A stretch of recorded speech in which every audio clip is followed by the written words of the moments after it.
There's two men in the Old Testament that's in heavy debate. Elijah and Enoch. What happened to them?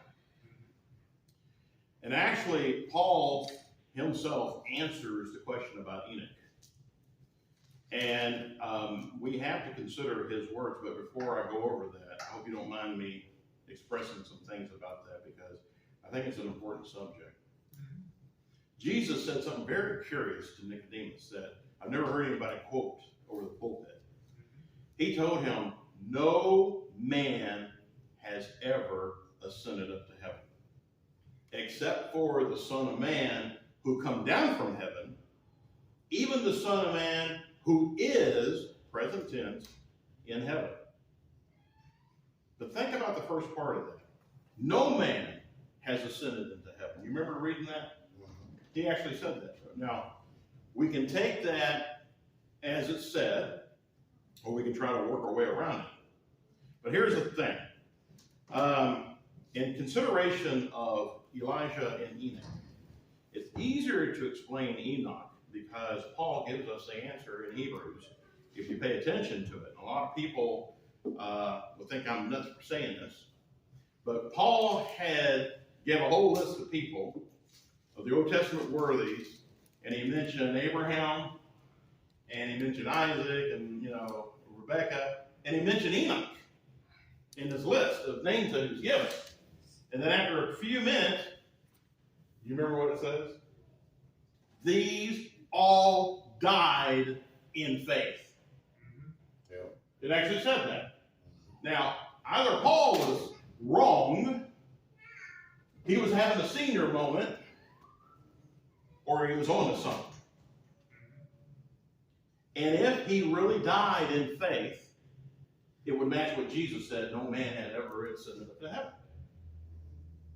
Meaning that the possibility for anybody to be able to go to heaven only became available after the day of Pentecost, or with the resurrection of the Old Testament saints. See, here's the thing. If you could have gone to heaven prior to that event in Matthew, the grave opening, if you could have went to heaven before that, what was the use of the resurrection? There would have been no use for it. It would have been obsolete. Everybody just died and go to heaven. Now, in a New Testament setting, since we resurrect on the inside, we can transfer immediately to God's abode after physical death. We don't have to go to the graveyard anymore to get into the appearance of the Father. You see what I'm saying? Now, here's the thing. It's concerning Elijah.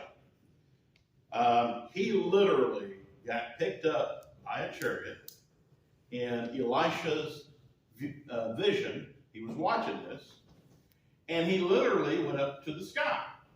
Now, the counterpart of heaven is sky naturally.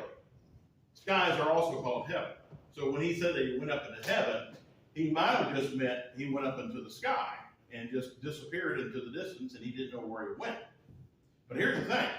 Why was Elijah allowed to go to heaven and Moses wasn't? Now, we could say, well, it's because he smoked the rock. No. We only have two people that we don't know what happened to them, not a bunch of people. Why did those two get to go to heaven and nobody else did? Now, you can say, well, Enoch walked with God, and then he was not. He was translated. Well, it depends on how you want to interpret what that means. Yeah. It don't have to mean he got sent to another realm. It could also mean he got transferred to the grave because there might have been a lot of wickedness going on, and there might have been mercy on God's part to get him out of there. Because did you know to Enoch, that time spent in the grave was like 2 seconds? It wasn't a long time of a feeling because the dead know nothing. They were asleep in Jesus, literally in the graveyard. It was like a spiritual comatose that they were in. That's why Jesus, when he saw that little girl, and they said, well, she's dead now. And what did he say? No, she's asleep. And they laughed him to scorn. Now, that doesn't mean the ancients didn't understand death. They knew what death was. But Jesus was trying to give them a lesson there. That if you are a worthy, you're not dead. You're asleep, awaiting the resurrection. Isn't that what, was it Martha said that about Lazarus? Yeah.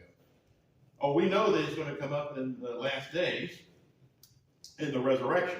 Last of the Old Testament days, not the last days of our future.